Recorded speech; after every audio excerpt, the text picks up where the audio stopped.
매일 성경 묵상을 돕는 해설 가이드입니다. 안녕하세요. 묵상 코치입니다. 함께 읽고 나누는 말씀은 말라기 1장 1절에서 14절까지 말씀입니다. 이스라엘은 하나님의 은혜로 그의 사랑하는 백성이 되었으나 백성들로서의 특권과 의무를 망각했습니다. 그들은 하나님을 멸시하여 그의 말씀에 불순종하면서도 자기 죄를 깨닫지 못했습니다.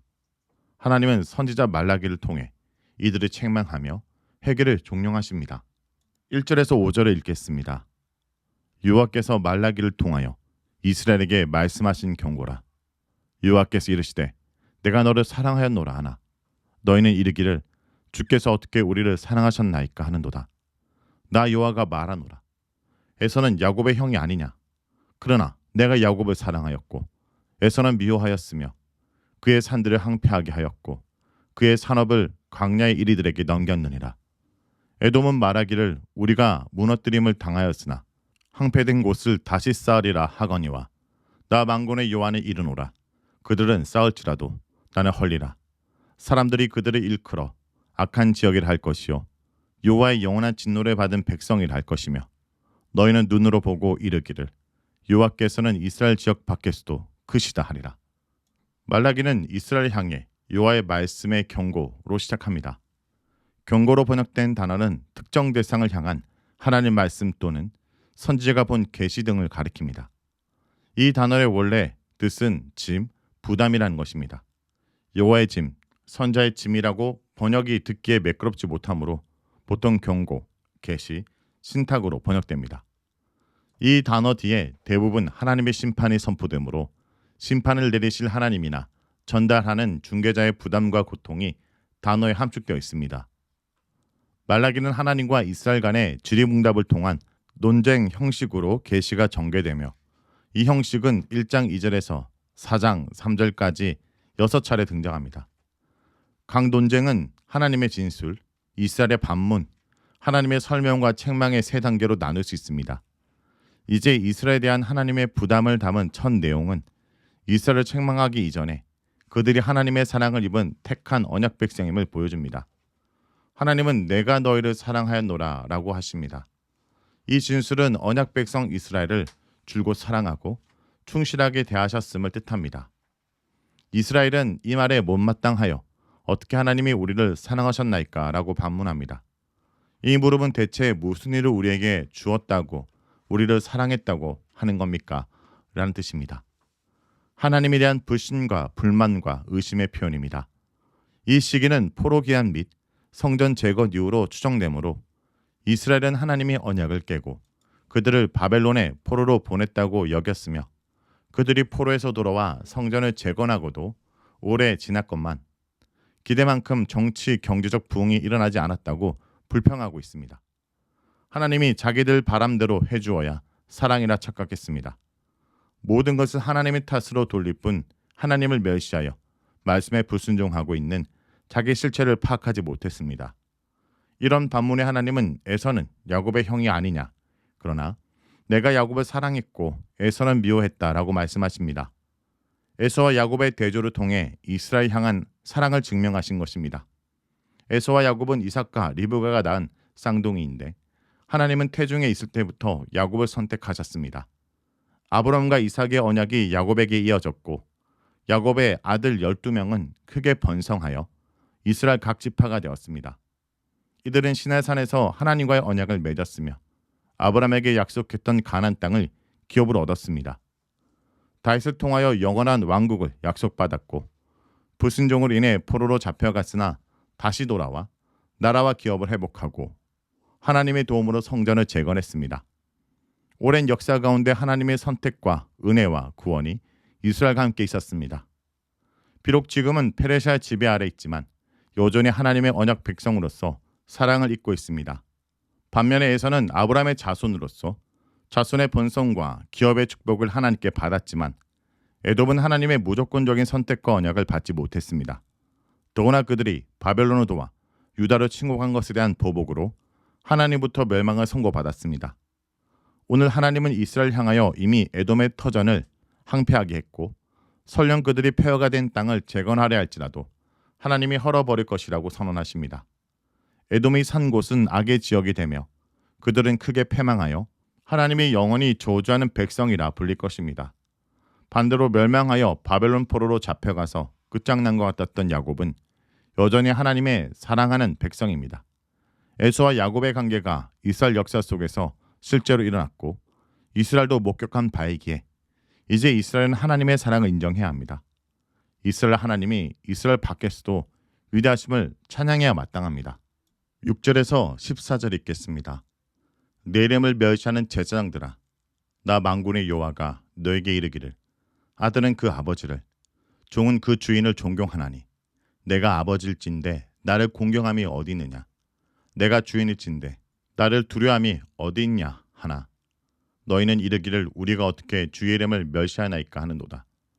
너희가 더러운 떡을 나의 제단에 드리고도 말하기를 우리가 어떻게 주를 더럽게 하나이까 하는도다. 이는 너희가 여호와의 신탁은 경멸히 여길 것이라 말하기 때문이라. 만군의 여호와가 이르노라. 너희가 눈먼 희생 제물을 바치는 것이 어찌 악하지 아니하며 저는 것 병든 것을 드리는 것이 어찌 악하지 아니하냐. 이제 그것을 너희 청독에게 드려보라. 그가 너를 기뻐하겠으며 너를 받아주겠느냐. 만군의 여호와가 이르노라. 너희는 나 하나님께 은혜를 구하면서 우리를 불쌍히 여기소서 하여 보라. 우리가 이같이 행하였으니 내가 너희 중 하나인들 받겠느냐. 만군의 여호와가 이르노라.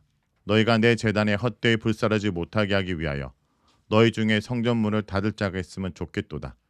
내가 너희를 기뻐하지 아니하며 너희가 손으로 드리는 것을 받지도 아니하리라. 만군의 여호와가 이르노라. 해 뜨는 곳에서부터 해 지는 곳까지의 이방 민족 중에서 네 이름이 크게 될 것이라.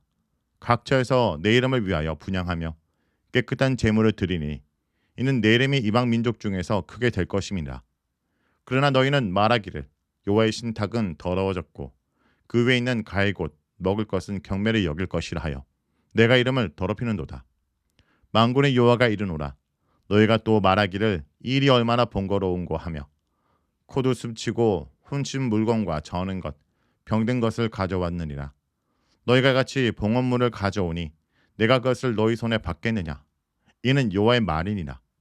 짐승떼 가운데서 숫것이 있거늘 그 선한 일에 흠 있는 것으로 속여 내게 드린 자는 저주를 받으리니 나는 큰 임금이요 내 이름을 이방 민족 중에서 두려하는 것이 됨이라.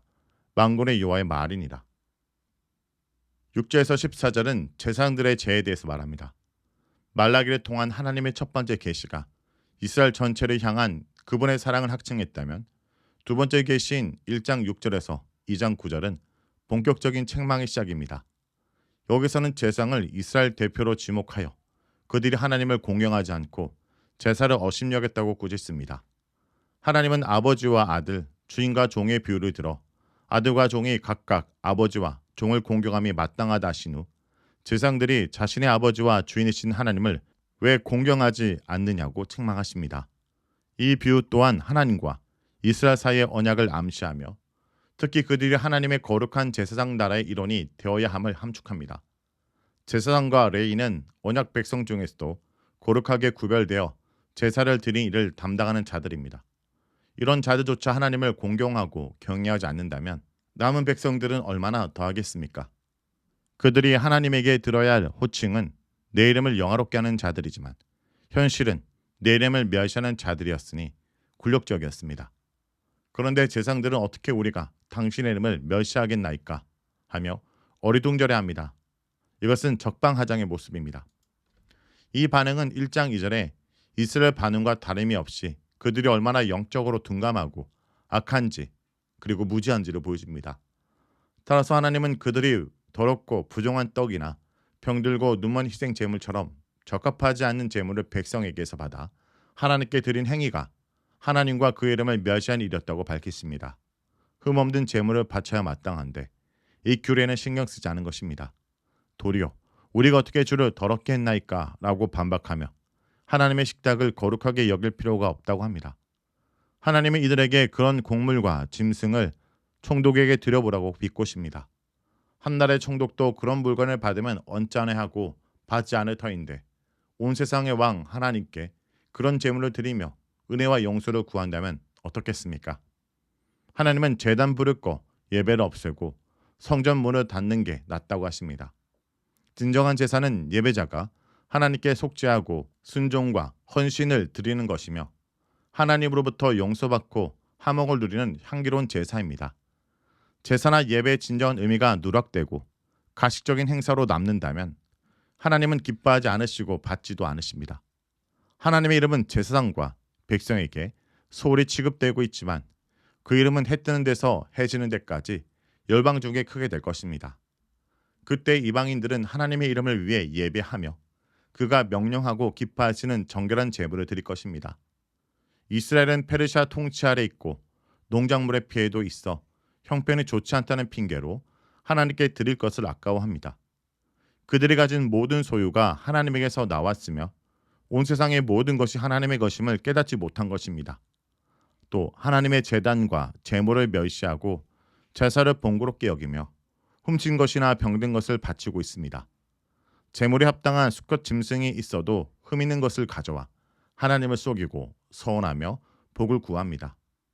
하나님의 이처럼 공경심도 감사함도 순종도 없는 제물을 저주할 것입니다. 이스라엘이 기억해야 할 것은 그들의 아버지와 주인이신 하나님이 온 땅의 임금이며 열방으로부터의 그 이름이 경외받는 것이란 점입니다. 제사장과 이스라엘에게 있어 지금이야말로 하나님의 책망을 겸허히 받고 하나님의 경외를 회복해야 할 때입니다. 말씀을 놓고 기도하겠습니다. 주님, 하나님의 은혜를 잊어버린 백성이 되지 않게 해 주옵소서. 남들과 자신을 비교하며 지금까지 인도하신 하나님의 은혜를 잊어버리고 원망하며 불평하는 것이 우리의 모습입니다. 이런 우리를 용서해 주옵시고 하나님의 은혜를 감사하며 오늘도 살아가게 하여 주옵소서. 예수님의 이름으로 기도합니다. 아멘.